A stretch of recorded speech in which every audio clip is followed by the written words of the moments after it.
There are disappearances that begin with chaos, raised voices, sudden decisions, moments that feel like they're already slipping out of control.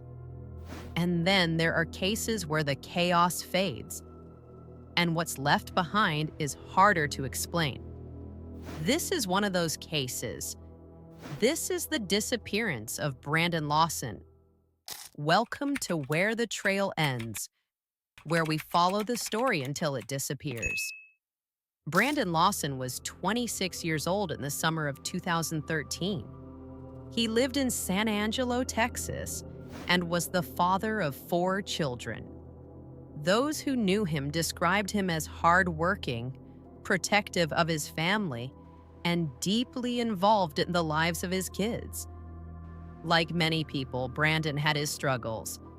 His relationship with his longtime girlfriend, Ladessa, had been under stress. On the night of August 8th, the two argued. It wasn't the first time, but this one felt different. It escalated. At around midnight, Brandon made a decision. He left the house, got into his truck, and drove off into the night.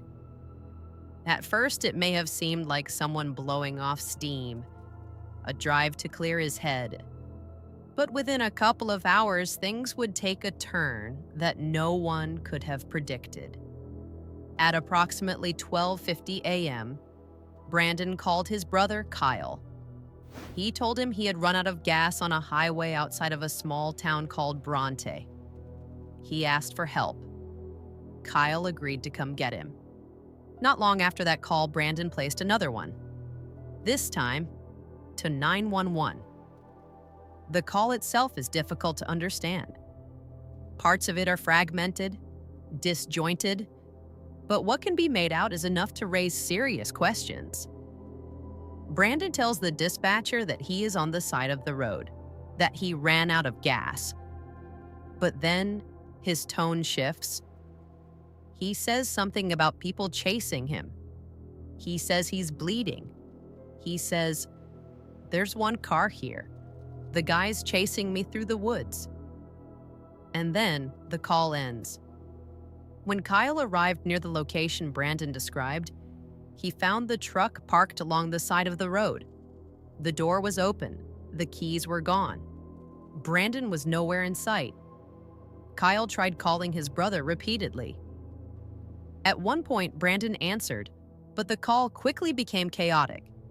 Kyle later said it sounded like Brandon was running, out of breath, possibly hiding. Then silence. Law enforcement arrived soon after.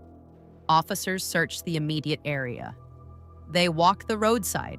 They checked nearby fields. But in the darkness of early morning, there was very little to go on.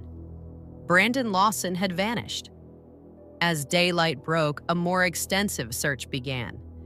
Authorities combed through the surrounding land, which consisted of rough terrain, brush, and oil field areas. Search teams brought in dogs. They followed scents. They traced possible paths Brandon may have taken, but the results were limited. At one point, a small amount of clothing was reportedly found near a fence line, but it wasn't enough to explain what had happened. There were no clear signs of a struggle, no confirmed evidence of another person being present. The more investigators looked into Brandon's final hours, the more questions surfaced. Why did he leave his truck? Who or what was he running from? And perhaps the most unsettling question of all, was anyone actually there?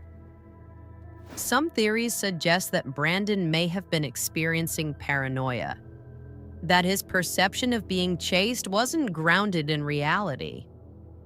Others believe something else happened on that dark stretch of road, something that has never been fully uncovered.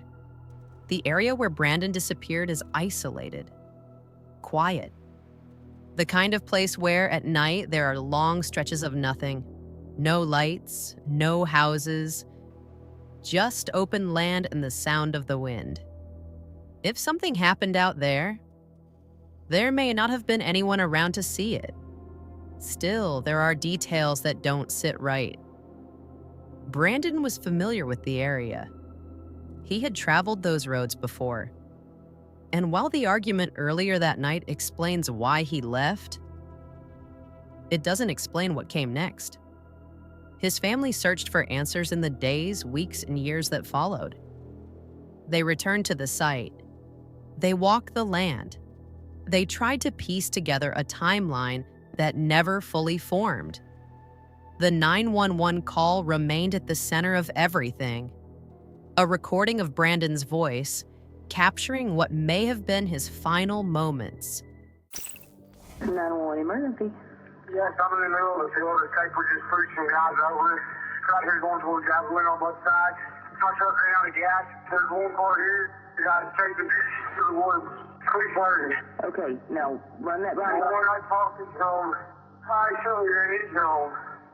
Ah, you ran into him. Okay. That's the first guy. You need an ambulance? Yeah, no, I need the call. Okay. Is anybody hurt? Hello? Hello? A call that raises more questions than it answers. Over time, interpretations of that call have varied. Some hear fear, others hear confusion. Some believe there were other voices in the background. Others believe it was only Brandon. But no matter how many times it's listened to, it never becomes clear. Brandon Lawson was never found. No confirmed sightings, no definitive answers. Just a truck left behind on the side of a dark highway, and a voice on a call that ended too soon. What makes this case so unsettling isn't just what Brandon said. It's what we can't confirm. Whether he was alone, whether someone else was there, or whether the danger he felt was something no one else could see. Some disappearances are loud. They leave behind evidence, witnesses, a trail that can be followed. This one doesn't. It fades into uncertainty, into questions that stretch across miles of empty land, and into a moment in the middle of the night that still hasn't been fully understood. Thank you for watching. This is Where the Trail Ends.